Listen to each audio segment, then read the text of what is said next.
ou détruits.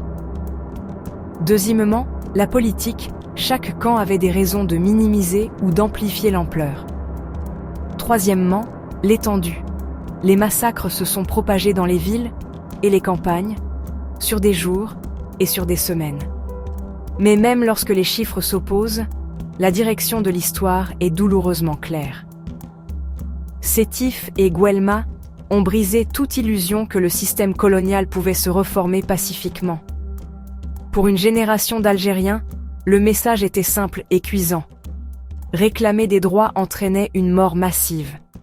Cette mémoire, portée dans les familles, murmurée dans les villages, gravée dans le deuil, a contribué à galvaniser le mouvement indépendantiste. Les militants se sont endurcis, les réseaux se sont développés et en 1954, la guerre d'Algérie éclatait. Alors, le 8 mai 1945, était-il une manifestation qui a mal tourné? Ou le moment où une nation a décidé qu'elle ne pourrait jamais être entendue au sein d'un empire? La réponse résidait dans les témoignages, dans les archives nouvellement ouvertes et dans le silence entre les lignes officielles. Quand nous demandons « était-ce 3000 ou 45 000 ?», nous ne cherchons pas seulement une statistique.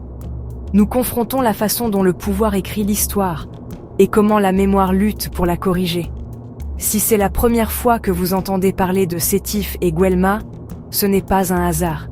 C'est à cela que ressemble l'oubli, et ce que la mémoire pourrait enfin changer. Abonnez-vous pour plus de découvertes.